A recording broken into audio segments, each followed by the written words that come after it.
আসসালামু আলাইকুম। গত ১ মাসেরও বেশি সময় ধরে আমি কিন্তু চোখের একটা অসুখে বেশ ভুগেছি। শেষ পর্যন্ত চোখের যন্ত্রণাটা এমন হয়েছিল যে আমি কমই দেখতাম, কোনো কিছু পড়তে পারতাম না।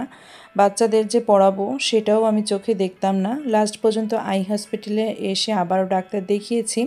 শেষমেশ ডাক্তার আবারও আমাকে ১ মাসের ওষুধ, ড্রপ এগুলো তো দিয়েই দিয়েছে। এছাড়াও কিন্তু সাথে চশমা দিয়ে দিয়েছে। চশমা সবসময় ইউজ করতে হবে। নামাজ, গোসল আর ঘুম বাদে চশমাটা ইউজ করতে হবে, মানে চোখের সমস্যাটা এত বেশি হয়েছে। তো এখন কিন্তু আমি সবসময় চশমা পরেই কাজ করি, চশমা পরেই থাকি। তো কারা কারা চশমা পরেন আমাকে কমেন্ট করবেন। আমিও এখন চশমাওয়ালি আপু এবং আন্টিদের দলে হয়ে গেছি।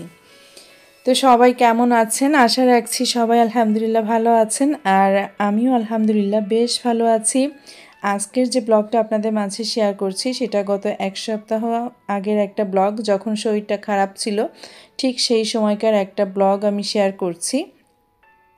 শীতকাল তো আমাদের দেশে চলেই এসেছে, আর শীতকাল আসা মানে হচ্ছে যে রাতের বেলায় স্যুপটা একটু বেশি বেশি খাওয়া হয় আমাদের। তো আজ যে স্যুপটা করছি সেটা হচ্ছে যে মিষ্টি কুমড়া আর পালং শাক দিয়ে একটা স্যুপ রেডি করে নিচ্ছি। তো এই সমস্ত খাবার মূলত আপনাদের ভাইয়া খেতে চায়, বলে যে আজ মিষ্টি কুমড়ার স্যুপ দিবা, আজ এইটার স্যুপ দিবা। আর রেসিপি কিন্তু আমি আমার মতো করেই তৈরি করার চেষ্টা করি। তো মিষ্টি কুমড়াটাকে ভালো করে আমি ধুয়ে কেটে এই যে কিউব কিউব করে কেটে নিয়েছি, আর এখন পানির ভিতরে দিয়ে দিচ্ছি। মিষ্টি কুমড়াটাকে সেদ্ধ হতে হবে। আপনারা কেউ কখনো মিষ্টি কুমড়ার স্যুপ খেয়েছেন কিনা কমেন্ট করে জানাবেন। তো গত ব্লগে আমি প্রথমে যে খাবারটা আপনাদের সাথে শেয়ার করেছিলাম আপনাদের ভাইয়ার, সেটার সঠিক উত্তর দিতে পেরেছেন ৩-৪ জন আপু। তার ভিতরে আয়েশা সিদ্দিকা আপু, সানজিদা আপু, রেবেকা সুলতানা আপু। তবে শুধু পালং শাক না আপু, ডিমের সাথে পালং শাকের সাথে কিন্তু আমি ধনিয়া পাতা, আদা কুচি, রসুন কুচি, পেঁয়াজ কুচি, মরিচ কুচি এগুলো ইউজ করেছিলাম। তো যাই হোক, আপনারা সঠিক উত্তর দিতে পেরেছেন, এজন্য আপনাদেরকে অসংখ্য ধন্যবাদ। তো দেখেন আমি স্যুপটা যেভাবে রেডি করে নিচ্ছি, আসলে মোটামুটিভাবে স্যুপগুলো কিন্তু একই রকমভাবে তৈরি করা হয়, শুধু যার যার রুচি এবং চাহিদা অনুযায়ী আবার টেস্টটাকে একটু হেরফের করা হয়। আর তাছাড়া যে উপাদানটা আমরা দিচ্ছি সেই উপাদানটাকে কোনভাবে করলে এটা একদম স্যুপের মতোই হবে সেইভাবে করা হয়। যেমন মিষ্টি কুমড়া তো এভাবে আস্তে আস্তে রাখবো না আমি, তো এটাকে হয় আমাকে ব্লেন্ড করে দিতে হবে অথবা আমাকে গলিয়ে ফেলতে হবে। এটা তো নিজের আইকিউর উপর ডিপেন্ড করছে।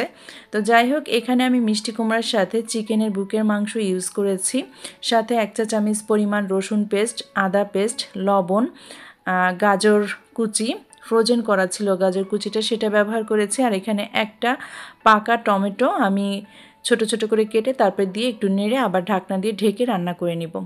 তো আপনাদের সবাইকে রিকোয়েস্ট করছি আপু এবং আন্টিরা, আপনারা কিন্তু একদমই লাইক দিতে চান না। ব্লগটা দেখছেন তো লাইক কেন দিবেন না? অবশ্যই মনে করে এখনই একটা লাইক দিয়ে দিবেন। আমি কয়েকটা লং দিয়ে দিয়েছি, আর এখন কাঁচামরিচ কুচি দিয়ে দিচ্ছি। বেশ খানিকটা জাল হয়েছে আপনারা দেখতে পাচ্ছেন। তবে এই ধরনের স্যুপে কিন্তু আমি কখনো তেল বা চিনি ইউজ করি না। একদম যেহেতু এটা ডায়েট স্যুপ হবে, তাই শুধুমাত্র আমি লবণ দিয়ে বা এই ধরনের যে সবজি উপকরণগুলো থাকে সেগুলো দিয়েই কিন্তু আমি স্যুপটাকে তৈরি করে নিই। তো আপনাদের একটা লাইকই কিন্তু আমার এই ব্লগগুলিকে আরও অসংখ্য মানুষের মাঝে পৌঁছে দিবে। তো প্লিজ একটা লাইক দিয়ে ব্লগের বাকি অংশটুকু কন্টিনিউ করে নিতে পারেন। মিষ্টি কুমড়াগুলো সেদ্ধ হয়ে গেছে। এই অবস্থায় আমি একটা প্লেটে মিষ্টি কুমড়াগুলোকে উঠিয়ে নিয়ে এই যে চামিচটা দেখছেন এটাকে ভালো করে ম্যাশ করে নিচ্ছি। চাইলে কিন্তু আপনারা এটাকে ব্লেন্ডও করে নিতে পারেন। আমি কিন্তু এখানে প্রথমেই বলে নিয়েছি যে পালং শাকটাও ইউজ করব। তো পালং শাক আর মিষ্টি কুমড়া চাইলে কিন্তু আপনারা ব্লেন্ড করে নিতে পারেন, কিন্তু আমার যেহেতু শরীরটা খারাপ ছিল, মানে আমি চাচ্ছিলাম যে কোনো রকমে জামাইয়ের মানে রাতের খাবারটা তাকে দিতে পারলে হয় এবং সে খেতে পারলে হয়, এমনটাই চাচ্ছিলাম। তবে এখানে ব্লেন্ড করে নিলে স্যুপের যে ঘনত্বটা বা থিকনেসটা সেটা খুব সুন্দর করে আসে। আমার শরীর খারাপের ভেতরেই আসলে কাজগুলো করছিলাম, তাই চাচ্ছিলাম যে একটু তাড়াহুড়ো করেই করি। আর তাছাড়া আমি খুব অল্প জায়গার ভিতরে কাজ করি, দেখা যায় যে ব্লেন্ডারটা এখানে উঠাইলে আবার অল্প জায়গার ভিতরে আমাকে অনেক কিছু নামাতে হবে, ধুতে হবে, করতে হবে। তো সব কিছু বিবেচনা করে শর্টকাটে আমি আমার মতো করে বানিয়ে নিচ্ছিলাম। অবশেষে আমি এখানে পালং শাক দিয়ে আবারও ভালো করে বলক উঠিয়ে নিচ্ছি, জাল করে নিচ্ছি।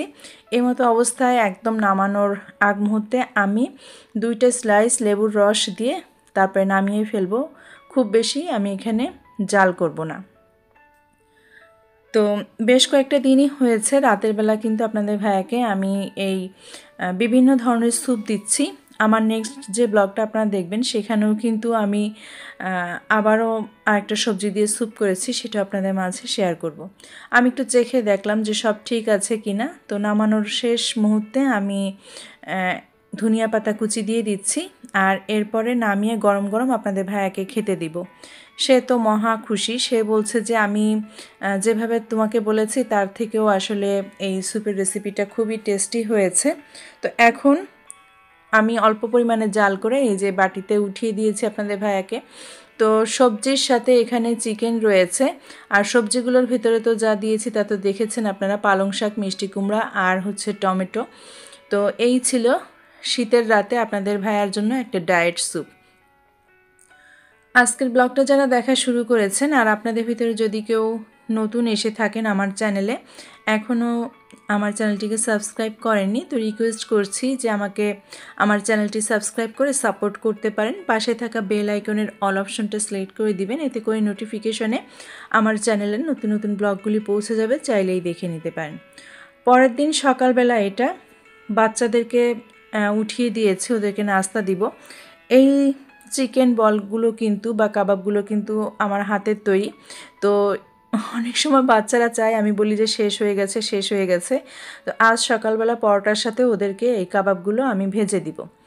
এদিক থেকে ইন্ডাকশনে আমি পরোটাগুলো ভেজে নিচ্ছি, আর ওদিক থেকে গ্যাসের চুলায় আমি কাবাবগুলোকে একটু সিদ্ধ করতে দিয়ে দিয়েছি। সিদ্ধ করা শেষ হয়ে গেছে, এখন তেলের উপরে আমি অল্প আঁচে এটাকে নেড়ে নিব। এই কাবাবগুলো খেতে না খুব টেস্ট হয়েছিল, সত্যি বিশ্বাস করেন। আপনাদের ভিতরে যদি কেউ একবার ট্রাই করে দেখেন বানিয়ে, তাহলে কিন্তু খেলেই বুঝতে পারবেন যে কতটা সুস্বাদু হয় এই কাবাব বা বলগুলো। আমি জানি যে আমার অনেক আপুরাই অনেক কিছু করেন পারেন, বাট আমরা কিন্তু আসলে মায়েরা সময়ের অভাবে কিন্তু অনেক কিছুই করে নিতে পারি না। তারপরেও হোমমেড খাবারে কিন্তু একটা আলাদা ভালো লাগা বা ভালোবাসা তো থাকেই। বাচ্চারা তো প্রত্যেকটা বাচ্চাই তার মায়ের নিজের হাতের রান্না খুব বেশি পছন্দ করে। বাবুদেরকে দিয়ে দিয়েছি, ওরা খাবার খাচ্ছে, আর আমি খাবার খেয়ে এখন চা নিয়ে বসলাম। তো চাটা যখন খেতে বসি এর ভিতরে কিন্তু আপনাদের ভাইয়া প্রতিদিন আমার কাছে নাস্তা চাই এই সময়। তা আমি বলি যে যখনই চাটা নিয়ে বসি তখনই তুমি ঘুম থেকে ওঠো, তখনই তোমাকে নাস্তা দিতে হয়। তো আমি খুব তাড়াহুড়ো করে আমার চাটা খেয়ে এরপরে তার জন্য আবারও আরেকটা ডায়েট ফুড বানাতে গেলাম।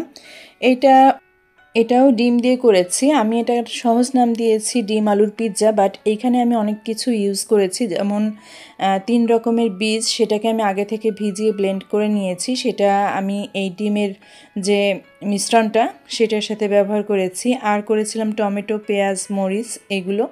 তো আলুগুলোকে আগে কেটে ভেজে নিয়েছিলাম। যাই হোক, এটাও বেশ কয়েকবার আপনাদের ভাইয়াকে দিয়েছি। তো আমি বলি যে আলু ডিমের পিৎজা, আর সাথে তো কয়েক রকমের বীজ থাকে। তো রেসিপি শেয়ার করতে গেলে না ব্লগটা বেশি বড় হয়ে যেত, আর যেহেতু শরীরটা খারাপ ছিল, শরীর খারাপের সময় না আমার ক্যামেরা ধরতে ইচ্ছা করে না, মানে তখন মনে হয় যেন খুব শর্টকাটে তাড়াহুড়ো করে কাজগুলো সেরে চলে আসি, এমনটাই মনে হয়। তো দেখেন আমার উল্টাতে একটু সময় লেগেছিল বিধায় এই পেছনের সাইডটা একটু পুড়ে গেছে, বাট ওই সাইডটা কিন্তু পড়ে নাই।